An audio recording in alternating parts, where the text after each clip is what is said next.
Friday Night Racing on Off the Ball. And they're off. Brought to you by Go Racing. Plan your day at the races at goracing.ie. And you're very welcome along to Friday Night Racing. A very special show coming up for you because we have Aidan O'Brien coming your way in about 10 minutes' time. In the meantime, you're going to have to make do with myself and Johnny Ward. Johnny, how are you? How are you, Ger? You said you had an apology. What was that about? Yeah, what did I text you before the show? I'm going to be late. Before that? Give me a tip for the National. What was your tip for the National? My original tip was Tiger Roll. You know, we love Tiger Roll around these ways. Landed a giant double for us at Cheltenham a couple of years back. Yeah, so I was in the Racing Post offices before I came here. That's why I was running a bit late. And they had 40 little cupcakes that all had the colours of one of the Grand National horses for tomorrow. Okay, yeah. So I was going to bring over my selection and I was going to bring over your selection. I went for doing the cost in the end because you said I couldn't get Tiger Roll. So I was going to produce the two of them kind of live for our video today. And the first problem was somebody had eaten my selection and somebody had also eaten your selection. So then I said, what's your second pick in the race? So I got that and picked up the cupcake and I brought my second pick in the race, picked up the cupcake, rushed over here having put them in my bag, and when I picked them out of my bag they looked like a half-eaten silage pit at this stage. So we basically don't have any buns, but you know, as Jim said in the royal family when he offered to make Barbara the dinner and then he went on the feathers instead, it's the thought that counts. It's the thought that counts. Sorry about that. How are you getting on? Not too bad, yeah. I'm backing loads of Aintree winners. Problem is I backed them at Cheltenham. 3 horses have won already. I backed Cheltenham. Very frustrating. Aintree's always a bit like the second day of a wedding. You're just not sure the wedding day form is going to back up, and it wasn't the original plan. It's kind of like a hangers-on type festival, and it's a bit like that. But looking forward to Aiden, looking forward to the National. Yeah, okay. Why has Aintree been so difficult to predict what's going to happen? I think stuff like Super Sunday winning when. Yeah, like so I backed Super Sunday finishing the first 5 at Cheltenham in accumulator. He cost me a lot of money, but he didn't get the trip. But horses are not really trained for Aintree unless it's Grand National or unless they're not good enough to run at Cheltenham. They're trained for Cheltenham.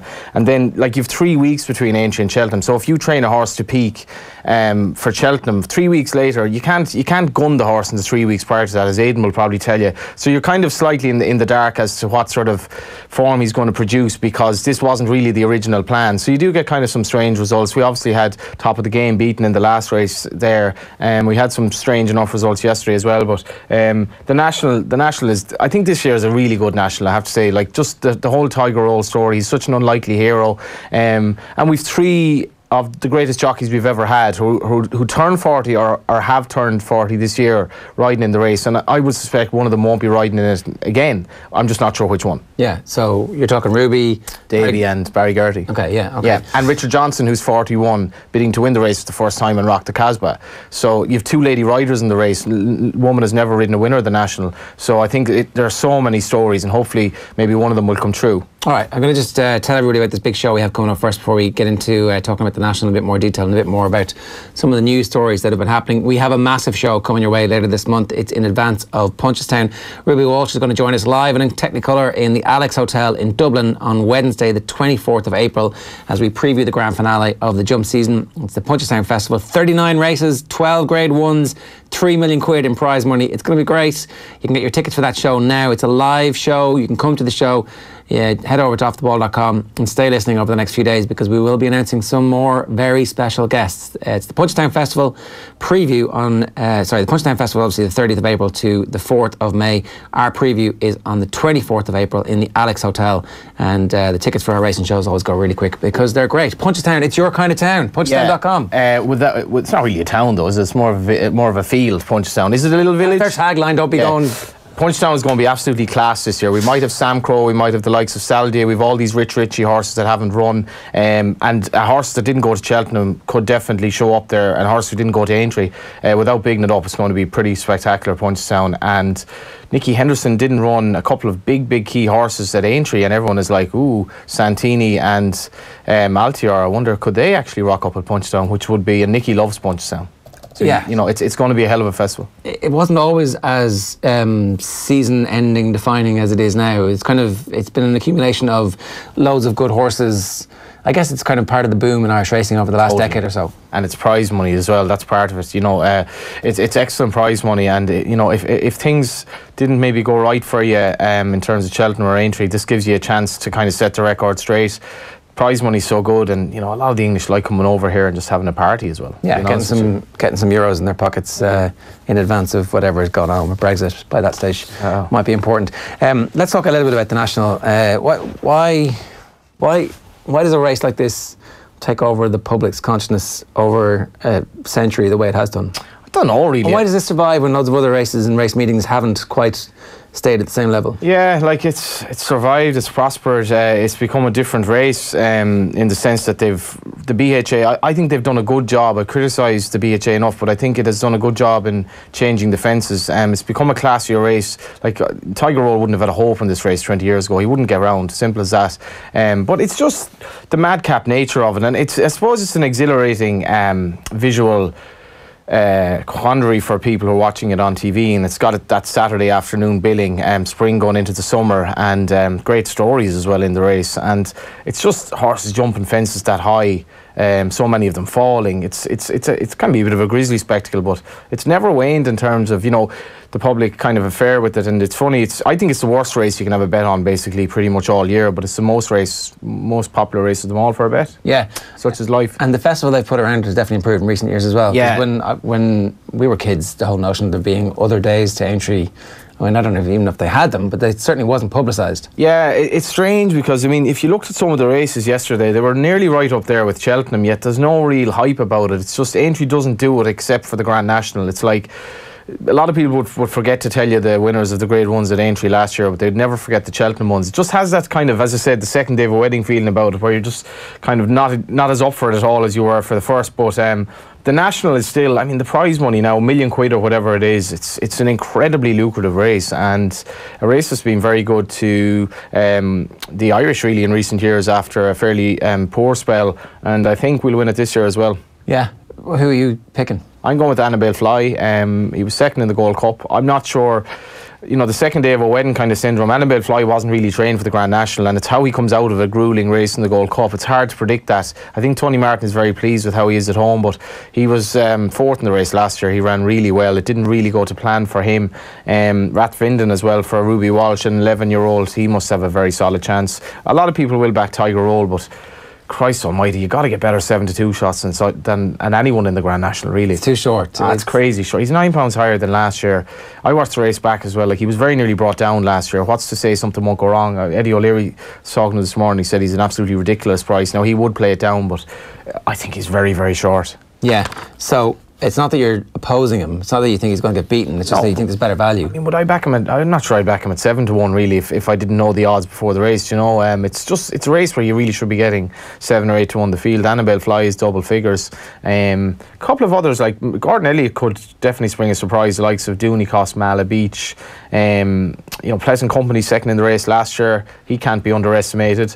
Isn't it the type of race that where the experience of getting around and being successful is something that you kind of certainly to run into a place? A horse that finished second last year is good odds. Absolutely. It's just like he came into the race under a bit of a cloud last year. It's the same this year. He's definitely been prepared for the race, but he's also gone up in the weights, and you know that's a bit of a concern. But you know, if you're basically backing a horse you think is going to be held up in the field, you need an awful lot to go right, because horses invariably are going to fall in front of you, even if they unseat, even if they collide with anything else. You are kind of a hostage to a bit of luck in the race. So the horses, like you look at one for Arthur coming back 2 years after he won the race. He's unseated both his starts this season. His jumping looks a little bit suspect, but he gets into a rhythm all of a sudden. You think he's going to win it again. It's a race to enjoy, like, but I've never backed the winner in it, and I don't expect to back the winner in it tomorrow, being honest with you. Okay, I'm just looking here at the list of Gordon Elliott horses that we have. So Davy Russell is on Tiger Roll, Keith Donoghue rides Outlander, Paddy Mullins is on Don Poley, Jamie Codd rides Mala Beach, Dooney Costa Jack Kennedy, Dennis O'Regan rides Atoiville, and Noble Endeavour is Mark Enright. Would you be surprised if any of them were good enough for it? A lot of them fall into the kind of had a lot of class and maybe kind of on the wane. I think Mala Beach could surprise. I know he's plenty of weight, but he's a classy horse, and Jamie Codd has gone very close in this race before. It should be mentioned as well, Outlander and Don Poley, who've won 6 Grade 1s between them for Jigginstown. I actually thought it'd be more than that, but horses that have won over 7 figures in prize money for them. They were both sold on yesterday. Oh, right, okay, yeah. And they scooped in a cumulative I think it was 335 grand, which is really crazy money. It just shows if you're very wealthy and you want a runner in the Grand National, you can literally buy the horse on the Thursday and then run him on the Saturday. But if one of them were to win, he'll make us look like idiots, because they basically, the owners look like they have money to burn to be buying horses of that age for that sort of money, who basically seem to have lost their way. Yeah, but then they ramp home and happy days, you double down. Right, a reminder, Friday Night Racing is brought to you by GoRacing.ie. We've been working on a documentary about the jockey Gary Halpin from Punchestown. It's all about his unlikely beginnings and how he's making his way in the world of racing. The full film is going to go live on our social channels tomorrow, but just first, here's a little 30-second teaser for you. This is Gary's parents reminiscing about how their son fell in love with racing at a young age. I actually still have all them letters. And you crying, walking, I'm not going back to school. Sure, obviously I didn't want to go back to school, but sure, look, we won't talk about that.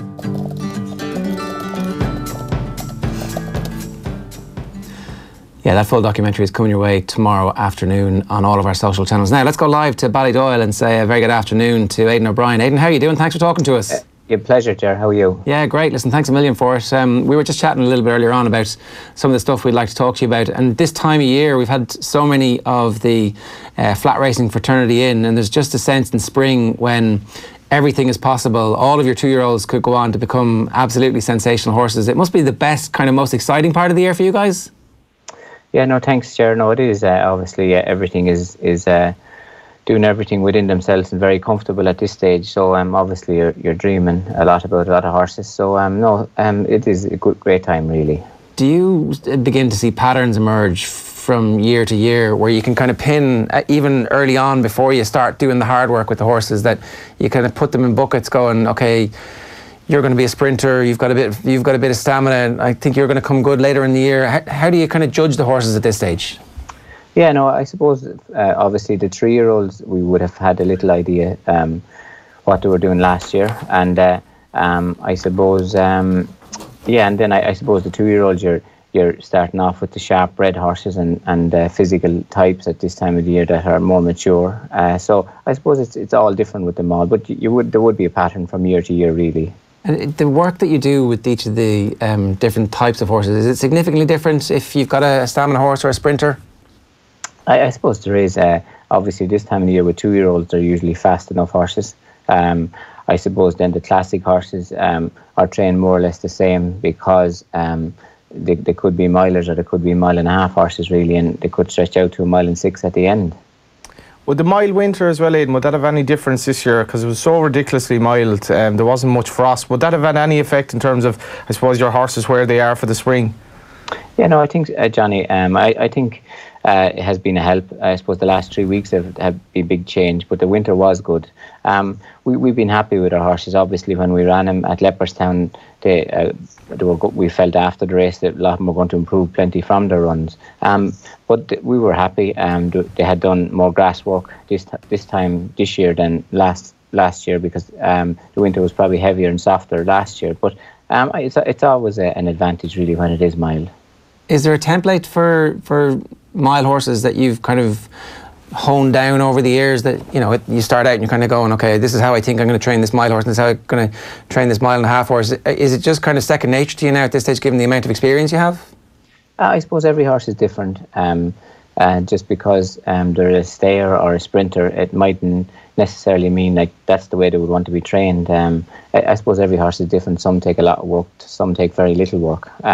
Some take distance work, some take short work. So I suppose they're all different, really, and it's to try and work them out kind of fairly quickly, really, I suppose, is what we try and do. As well as, I suppose, any time I was down in Ballydoyle, it's just the calibre of your work riders. To have those, a bit like Gordon Elliott, how he delegates responsibility. And I know you mentioned people after race to look after horses, but where would you be without those work riders?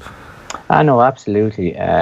Johnny, obviously, as everybody knows, it's a big team effort here, and we just feel very privileged to be part of the team.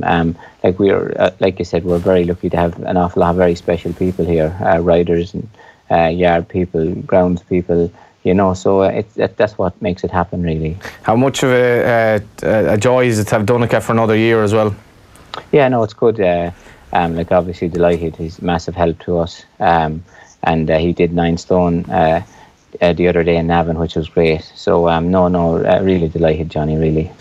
Are you, just in terms of the data points that you're looking for from a horse at various stages of the season, are you working with stopwatches and saying, okay, this is good time, or is it purely visual to see how the horse is responding when you put him under pressure and you ask him for a little bit of extra, I'm talking about training now? I think it's a little bit of everything, really.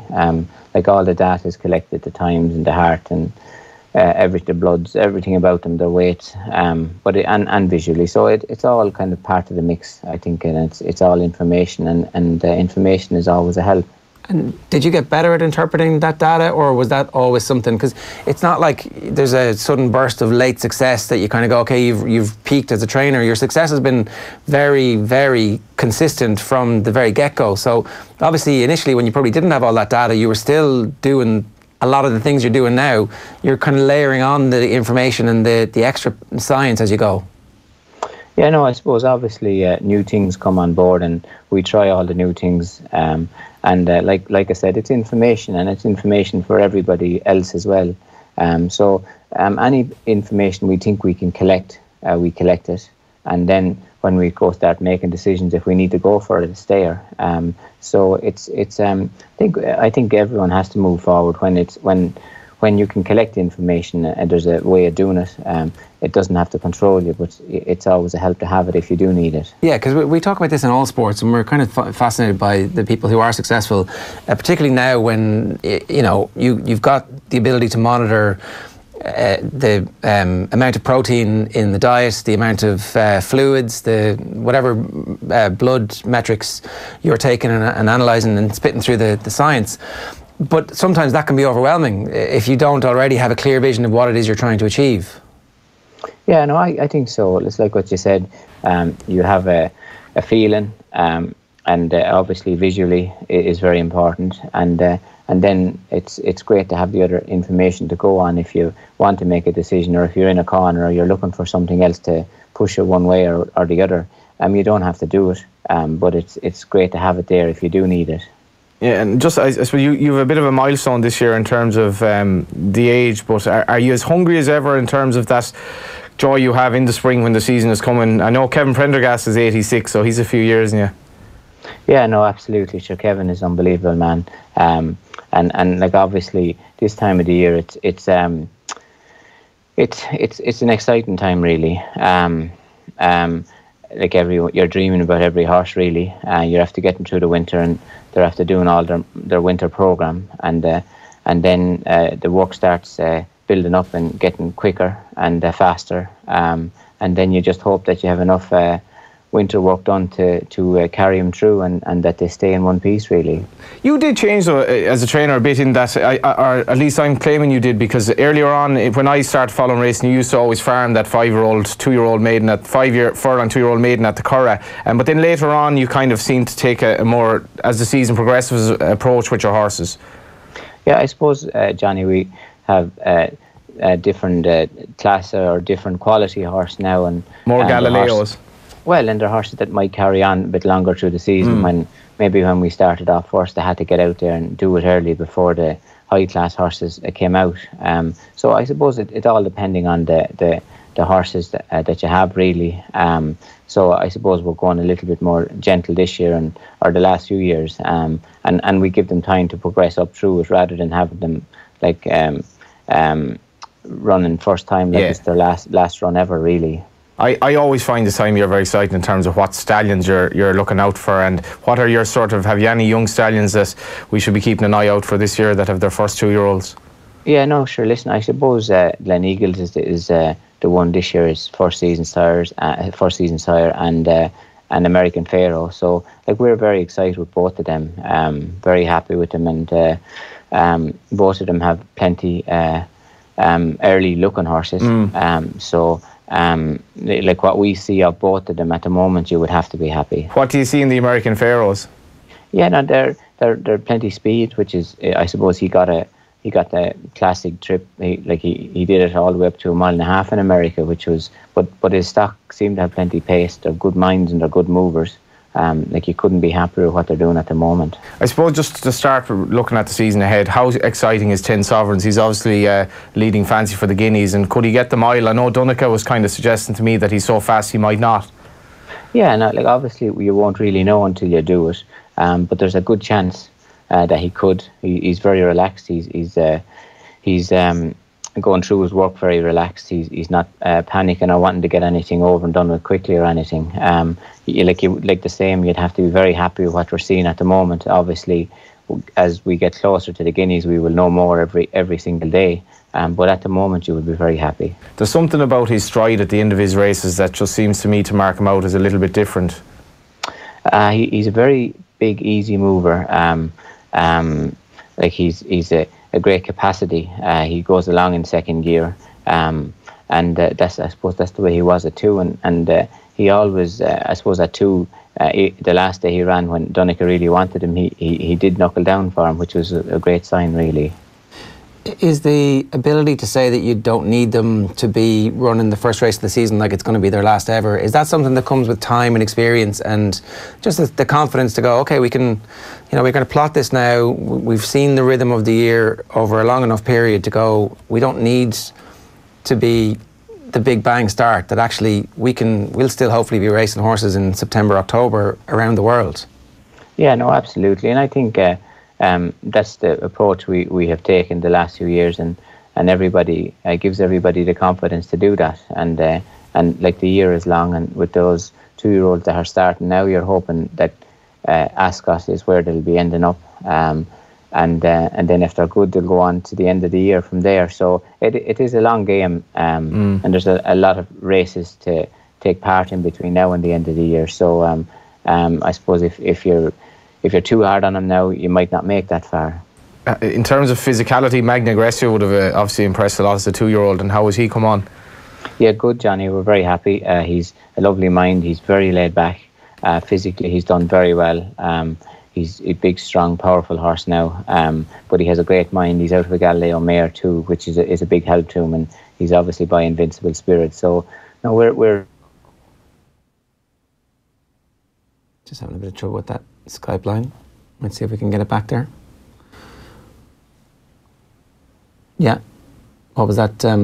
That last horse we were talking about? Yeah, Magna Grecia. He won his maiden very well. Ended up winning his final start of the season as well. He just looks a gorgeous horse for probably the Guineas. He looks like he might start off in the Irish Guineas. Won for Chorty at the end of last season. Just a horse who looks like he would progress as a 3-year-old. 3-year-old this year. What do you expect the difference between a 3-year-old and a 2-year-old to be? Like, what is it? It's kind of physically like we had Patrick Prendergast here about Skitter Scatter, and she's not very big. So basically, it's a bit like a minor footballer. I suppose humans grow till they're 21 or whatever like that. Supposedly, if you're a small minor footballer, you're probably going to be handicapped as a senior footballer. But that's definitely accentuated in terms of horses, because you're going to be taking on bigger horses. And generally, Galileos are just bred to be 3-year-olds. They're bred to come into their own. And Magna Grecia physically is certainly designed to come into his own, whereas some horses are sharp and they're more likely to be fast 2-year-olds who may not train on. Okay, so you hope that the horses progress, but you can't guarantee that they're... Like, obviously, the bloodline suggests that this is what's going to happen. Yeah. I guess when you're training them, that's as unknown a quantity in some ways. It's not quite as unknown, obviously, because you've got some benchmarks that you're operating against from the previous season. And yeah, like I think Aiden, in fairness, would say that he is, and he never, fails to mention, but the influence of Galileo, and you can nearly set your watch by Galileo horses. They're hardy, they want to win, they train on, and they're generally very good. And a lot of them win derbies and Oaks and Guineas and so on and so forth, including Glen Eagles, who we referenced there as an exciting first season stallion. And Aidan had obviously the saddler as well as bloodline into Galileo, and Galileo has been the mainstay of the Ballydoyle operation for years now. And I think in terms of the legacy that Galileo will leave, it'll be up there with the legacy that Aiden will leave. Okay. In terms of their sons and daughters as well, that should be mentioned. Yeah, we'll go back to Aidan O'Brien as soon as we can re-establish some contact with him. We may as well look forward to the racing in Ireland here this weekend. We'll talk again a little bit about the national, just to recap exactly where we were. We're talking about Guineas Trial Stakes, really. Yeah, obviously it would be nice to get Aidan back for this, and hopefully he will be able to shine some light on his runners, because his runners this time of year, I find, are generally they do come on for a run, and that's because they're basically trained to have a long year. It's a long year until November. Yeah. And I've no issue with that. You can't have a horse fully ripe every day of the week. But there's no doubt the main narrative this weekend is Kevin Prendergast. You know, we should be very proud of this in racing. Fella in his mid-80s having a horse who he thinks could win a classic. He won his first Irish 2,000 guineas with a horse 40 years before he won his second with Autad, and he thinks Mad Moon, who runs in the 210 the Guineas Trial tomorrow, he thinks he could be better than Autad, and he's probably going to be a favourite tomorrow. All the vibes are very strong about him, and you know, we can be a bit soppy about people who are older, and you know, it's great that, you know, you're being able to do this, you're still able to train at this level. But this is a hell of a story, like, you know, to have a trainer who's like 86 this year, if he's not 86 already, to have a horse and still going strong. Kevin Prendergast, he still likes his few pints, he likes going golfing, he likes going fishing, give up the cigarettes at 50. He's an incredible man, and a sign that, you know, it's never too late to give up the cigarettes, and you never know when you have a horse good enough to win a classic. Is this Mad Moon? Is that what you're talking about? Mad Moon, yes, in the 210. I do suspect Aiden might have a big say in this race, particularly with Never No More, who really routed his rivals on his return in a handicap at Nace in the Madrid handicap. Incidentally, a race that Autad won back in the day, and Ryan Moore's over to ride him amongst others. He looks a very exciting horse. He also gets weight off Mad Moon. So this is the 2,000 guineas trial, the Ballylynch Stud Red Rocks 2,000 guineas trial stakes at 2:10 at Leopardstown on Saturday. Yeah. Also at Leopardstown, the 1,000 guineas trial stakes. So the 2,000 guineas for the men, the 1,000 for the women. Yeah, glad you said that before Aidan came back on the line. Actually, might have just lost him there for a few minutes, but he's probably better served to talk about this. He's a lot of horses in this race, and in general for the season, fillies that are kind of hard to split. I think he's 5 runners in this race.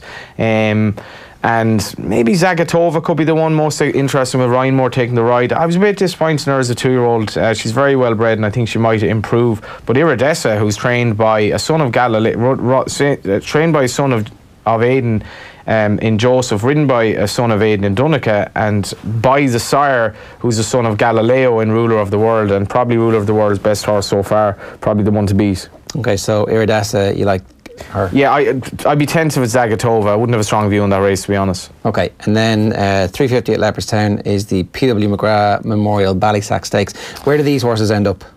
These are potentially all Derby horses. I'm just looking at Aidan's record in this. He's only won it once since 2013, which was last year with Nelson. But then you go back to some of the winners he had, and it's just names that kind of, you know, evoke so many memories. Galileo in 2001, High Chaparral in 2002, Yates in 2004, Fame and Glory in 2009, and these were special horses. Now, I think again, Aidan might have changed his training a little bit in that he doesn't necessarily anyway run his best potential Derby horse in this race, possibly because Epsom is such a mad track that he might like to run them more so in Chester, which is a bit more like it. You're always in the turn, and it's also quite early in the season. This is the Ballysacks. It runs into the Dernstown trial as well at Leopardstown, but he does have obviously representative in the race in Broome, Sydney Opera House and Sovereign. Again, 2 by Australia and one of them by Galileo. Tankerville is a very interesting horse for Dermot Weld, who had a 4-timer the other day. Again, Broome is the mount of Ryan Moore. He was just touched off at Longchamp on Arc weekend, but as I say, you wouldn't be that sure how these horses are ready this time of year. What age are these horses? They're all 3-year-olds, all basically going to be Derby/Ledger horses if they're good enough, and if not, they can kind of drop back to Group 2 and Group 3 company. But that's a race I'd be very fond of. The Ballysacks and the Dernstown were really proper trials. That's not to say one of these won't win the Derby, like, because Aidan has, you know, he's a lot of horses who've similar enough form at 2 by Galileo going into this year, who are hard enough to split actually at this stage. And just explain to me, what's the difference between a Derby horse and a Guineas horse? So well, you could do both. See the Stars won both, but it's very hard to be classy enough to win a Guineas and then have the stamina to win a Derby. Guineas is just a mile. The Guineas is a mile at Newmarket, a straightforward straight mile, relatively straightforward at Newmarket, and then the Derby is a mile and a half at one of the maddest tracks in the world, basically. And you know, to be able to do both. You know, a lot of horses have failed. I suppose the most Saxon Warrior was the obvious one. He didn't quite see out the trip in the Derby. He ran well. Camelot won both. Obviously, that wasn't a great surprise. He probably won. He was a better horse over a mile and a half, but he was a special horse that year as well. And See the Stars obviously was very special, but it's very unusual to have a horse who's the speed and stamina for both. You look at Dawn Approach, who won the Guineas but flopped in the Derby because he didn't stay, was too keen. So it takes a special horse. I doubt anyone will be doing it this year. Okay, and it's the same. They're over the same distance in Ireland and England. Yeah. So, but the strange thing is the Irish Derby at the Curragh. The Curragh is one of the fairest tracks in the world. Epsom is probably one of the least fair. So it's strange. Like the Irish Derby is a much better representation of a horse's ability than the Epsom Derby. Are you more likely to be able to win the Irish double? And yeah, like it's a more straightforward track. It wouldn't. Trying to think of horses who've done it now. It wouldn't be tried that often. Normally you'd win the Guineas in Newmarket and come back for the Irish, or be trained for the Derby. So try and do the 2 Guineas and the 2 Derbies. Yeah, if you could. Yeah, so I guess if you're bred for the Derby and you win the Guineas, the notion is, well, let's give the Derby a go now, because I don't have anything to prove by winning the Irish one. But it's kind of a more straightforward approach to go and win the Guineas. Well, I'm delighted to say we've got Aidan back on the line. If you've got any specific questions for him about Leopardstown this weekend. Yeah, I guess, Aidan, it's great to see that Kevin Prendergast is probably the star of the show in some respects, with Mad Moon in that Guineas trial. But you've a couple of interesting runners against him as well. Yeah, no, thanks, Johnny. Yeah, sorry about that. The battery in the laptop ran out there, lads. No worries. No, sure. We have some runners. We have a horse that won in Naas there, Johnny, running against Kevin's horse, and we've a horse that ran in the same race in Naas. So no, it'll be interesting. Hopefully the ground won't be too soft there. Larkin was expecting there could be kind of 8 or 10 mils of rain tonight, and that'd probably make it close to heavy, So hopefully it won't be too bad, really. San Andreas is a fascinating horse, because I thought he had a lovely run at Naas in his return as well. Sorry, Johnny, which horse? San Andreas? Yeah, he did. Yeah, he did a nice run. Ryan rode him. We thought that he would come on from the run. Got a little bit tired, and we've been happy with him since that. Yeah, absolutely. You look at the elder statesmen in racing as well. Between them, Jim Bulger. None of them will probably be happy with me kind of calling this, but Jim Bulger, Dermot Well with the 4-timer during the week, and Kevin possibly having a classic contender on his hands. Yeah, no, absolutely. Listen, they're great men. Obviously, Kevin is unbelievable. Dermot and obviously Jim. That's like we were very close to for a long time. And still are. So listen, they're unbelievable men, really, and they set the standard all the time, and for everybody, really. Just in the fillies race as well, you obviously have a scatter of runners, and I guess it's kind of starting out the season in terms of them. Yeah, exactly. They're all fillies that they're kind of unexposed fillies, and it's kind of just a scene where they stand. And if any of them get black print, obviously we will be delighted, Johnny. Yeah, I was saying before you came back, I just great memories of the Ballysacks and the Dernstown, some of the winners that you've had, obviously the likes of Galileo and High Chaparral. Has the race changed in terms of the Epsom narrative for you in recent years? Do you kind of maybe look a bit more to the English races as trials, the likes of Chester, or is it still up there? I know. Listen, the 2 trials in Ireland are very serious trials. The Ballysacks and the Dernstown, they're 2 absolutely perfect trials for the Derby, and they're in a great position, and they're lovely spaced out for the Derby. So we're very lucky to have those 2 races. If probably for us, they're the races that suit best of all for horses going to Derby. For going to the Derby, if you want 1 or 2 runs, really. I know. I get you. And you've 2 horses by Australia tomorrow, and a Sovereign as well. Yeah, absolutely. Sovereign is a horse that ran in Naas in the Beresford. He won a maiden in Galway, I think, by a long ways in soft ground, so he handles soft ground. And then the other, the horse that Ryan rides is a lovely, relaxed horse. Broom. Yeah, Broom. He's a lovely run in France last year, and. The horse that Donica rides he ran in San Clou had a very good run the last day as well. So no, they're lovely horses to look forward to. The Australians they're absolutely lovely horses to train. Great minds. Like their dad? Yeah, exactly, Johnny. Like you said, very uncomplicated, you know. So we're looking forward to seeing them run, but they will all improve plenty from their runs, like we think. Yeah, we were saying again when you were cut off, just the role that Galileo has had. Like I was always saying, you will leave obviously a great legacy in terms of your sons and daughters, but the legacy that he leave as well has to be up there. Yeah, no. Listen, sure, he's an unbelievable horse. Like the influence he's going to leave on the Turbo breed is just going to be like, at this stage, incalculable, really. Like both stallions and dams, you know. So it's the trait is so strong. Is mental genuineness and stamina. The traits are so strong. It's incredible, really, and it's going to influence an awful lot of pedigrees for a long time. Because in terms of you've horses that stallions will throw up this and that, but you know, with the Galileo, I don't know what it is. He seems to produce very, very similar horses in terms of their mind, temperament, maybe physicality, but also the fact that they obviously want to win, but they've stamina and speed, and obviously they're generally very capable horses. It just seems you could, if you were to design a stallion, you design Galileo. Yeah, no, I suppose what's very unusual in him is the will to win. It's the mentality that he puts into him, and there's no stallion anywhere in the world that does it to the extreme extent that he does. It's just that pure genuineness and toughness and a capacity to cover ground for a long time and keep going, you know. So it's very, very unusual, really. If I was saying to Ger that I was struggling to pick the national winner, the Derby winner as well, I find this hard because, Aidan, I have to be honest, I struggle to kind of split your potential contenders at this stage. Maybe Japan might be the one I'd be looking towards. You have Anthony Van Dyke, and obviously you have the horse running tomorrow. How are your potential Derby horses? Yeah, sure, listen, I suppose we're the same as everybody else. They're all there, thankfully, at the moment, and they're all in full work, and they're all nearly ready to run. And obviously we could only run so many. I suppose then the ground looked like it was going to get heavy tomorrow, so we kind of went a little bit for the horse that might handle soft ground. We're not sure about Ryan's horse, but we think there's a chance that he will. So I suppose I'm very happy with them all, really. You named them all there. Johnny, or most of them. So wintered well? Yeah, they've wintered well, and physically they look well, and they've done and are doing plenty of work. So the trials are going to be very interesting, we think. Yeah, it's interesting because Ryan doesn't really ride at Ballydoyle. Isn't that normally the case? Yeah, no, he's been over a good bit this year. Right. Yeah, so more so than any other year.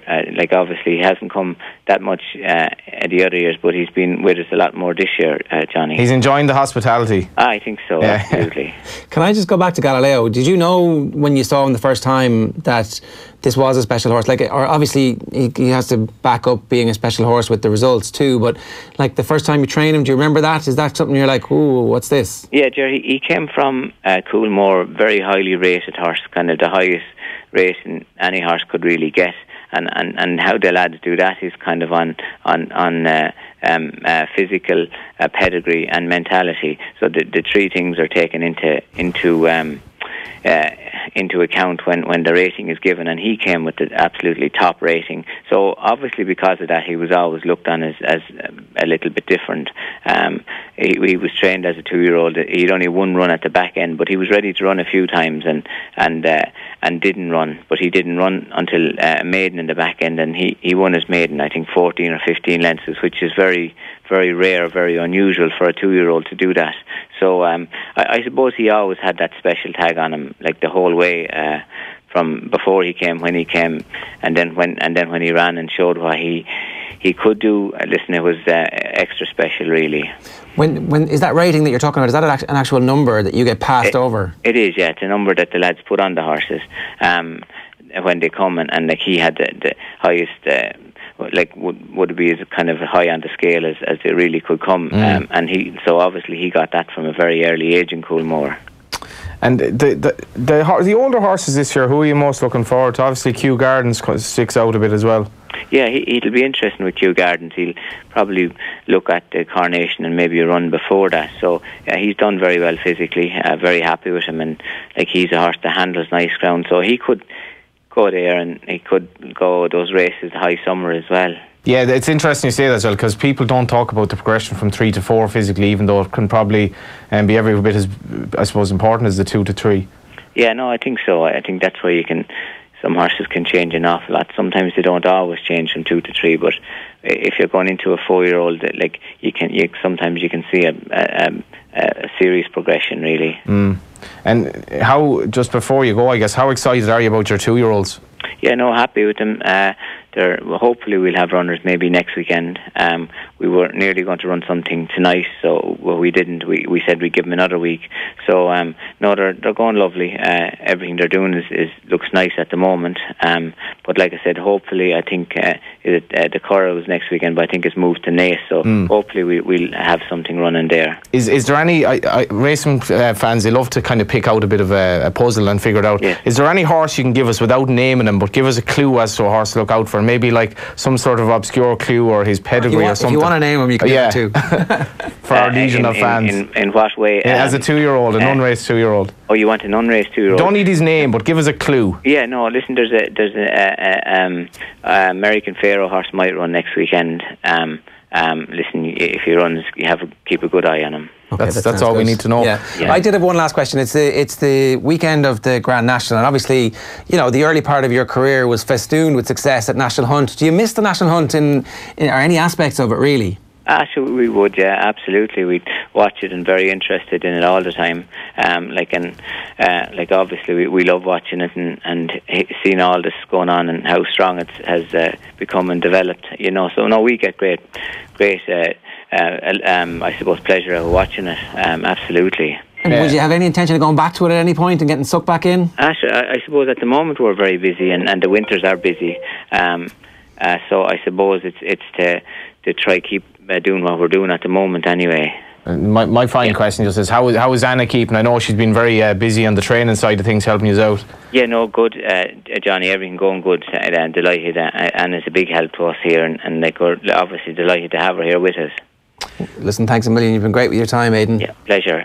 Pleasure, Ger. Pleasure, Johnny. Get a new set of batteries. Yep, thanks very much, lads. Appreciate it. Yeah, thanks, lads. Aidan O'Brien with us this week on Friday Night Racing. So, an unraced 2-year-old from American Pharaoh who might run next week. Yeah, it's really weird to have an American Pharaoh. Coolmore obviously procured him, but it's very interesting to have an American Pharaoh in Tipperary, really, considering where that horse came from. But yeah, the one thing I think we can guarantee about him, he'll be overbet anyway now. Everyone's going to back. We'll probably get the wrong one as well. Aidan will probably run 2 in the same race and we'll pick the wrong one. We can back them both. But that's exciting in that, you know, you're looking for these kind of slightly left field stallions maybe in Ireland, because he mentions Glen Eagles, and he would be inclined to mention Glen Eagles in the sense that he trained him, and obviously he's Coolmore, but he's an exciting stallion as well. But American Pharaoh is kind of I suppose, has a sex appeal in terms of stallions this year. Okay, a reminder, of course, Friday Night Racing is brought to you by GoRacing.ie, and you should check out GoRacing.ie before you make any of your weekend plans. If you need cards, if you need any information on anything that's going on, check out GoRacing.ie. We do have to make our bet this week. I just want to get the exact script here. So the Tote Irish Injured Jockeys Charity Fund remains. It says remains at €3,114.44 after mooted effect. Is that the correct pronunciation? Touched off by a head. Just failed by a neck at Limerick last Sunday. It says failed by a neck at Limerick last Sunday. How you doing, Johnny? Tipping winners over there for us. Yeah, fail by a neck. Fail again, fail better. Yeah, a bit of Samuel Beckett in your life. Samuel Beckett. The bookmakers Nobel winner. Aidan O'Brien trained a horse called Beckett, if I remember correctly. This weekend's action comes from Leopardstown on Saturday, with Cork and Fairyhouse on Sunday. Obviously, we're not ignoring the highlights of the jumping calendar. The Aintree Grand National, where Tiger Roll attempts to follow up last year's victory. Remember, you can enjoy the Tote versus SP best price guarantee for all Irish racing, along with the action from Aintree this weekend. Check out thetote.com. What are we backing? 2:35 at Cork on Sunday. The name's Jock, and we mentioned Kevin Prendergast. John Kiley, who trains this horse, at least until recently, and may still be doing this, rides horses out, and I think he's 80 or 81 this year, John Kiley in Watford. This horse is only having its second run for John, having come from England, and was second to a horse I really like called Cuban Hope, who actually runs this weekend as well. A horse just a smashing horse. I think he'll take all the beating again this weekend. But he was second to him at Navan, and he's got up £1. and I think he should really take a hell of a lot of beating from a nice draw under, I think, W.J. Lee on Sunday. The name's Jock. 235 Cork. I'll nearly forgive whoever named the horse for not putting in an inverted comma between the names of Jock, but that's fairly common in racing where there's no room for the grammatical abominations. But is that just to annoy people like you? I think a lot of people just don't really guess inverted commas. Yeah, there we are. Apostrophes. Apostrophes, yeah. Maybe I don't get inverted commas. And you can hear the laughter from the box. Yeah, I've just made a fool of myself there. But I've also been tipped whoever Leinster are playing in the handicap tomorrow in the rugby. Tomorrow. French team? No. Who are Leinster playing tomorrow? Leinster, the High Cup semi-final, they're a bit away. Yeah, are they not playing tomorrow against... It's Guinness Pro 14. They're playing... Say that again, John?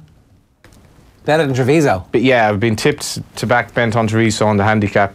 Basically, Treviso will be full strengths, have lots to play for. Leinster will be resting a few, nothing to play for. Okay. Yeah, so there you are. Not technically racing part of the Friday night racing, but winner's a winner. Johnny, better chance back in Treviso Benetton than the winner of the National anyway. Okay, so your tip for the National again, just to remind everybody. Yeah, Annabelle Fly. I'd love if Tony Martin had the winner of the race. He's a great character, and Barry Geraghty obviously as well. Come towards the twilight of his career. He's top weight, but with a bit of luck, he has a very good chance, I think. One of the other big stories, obviously, Faugheen retired early from the Aintree hurdle, and it emerged afterwards had atrial fibrillation. At this stage of a career that Faugheen has had, it's unlikely maybe we'll see Faugheen again. Yeah, or maybe not. I'd say he could run at Punchestown. I know if Willie thinks there's any risk within reason of the horse, suffering any sort of ill effects from that run, he will be retired. I mean, he's obviously a horse that you would treat with kid gloves. He's been a bit like that, Faugheen, and he's put in good run, bad run, good run, bad run the last few years. He's probably been a little bit hard to figure out, and I'd say more likely than not won't run again, but it'd be nice for him if he were in good shape to rock up at Punchestown for the race he won last year, and a race that looks actually quite winnable this year. I presume Paisley Park won't run it. And I'd love to see him run again. He would literally bring the house down, but it's certainly a horse that's very, very fondly remembered by everyone. Okay, one last thing about the flat season. Obviously, we've been following horses all winter long, and we'll stop following them at the end of Punchestown, obviously, which is the season grand finale.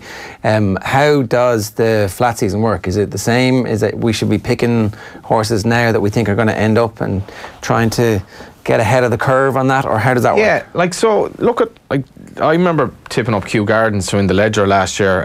I can't remember when, but he was 33-1 at the time, and he ended up winning it at 3-1 on the day.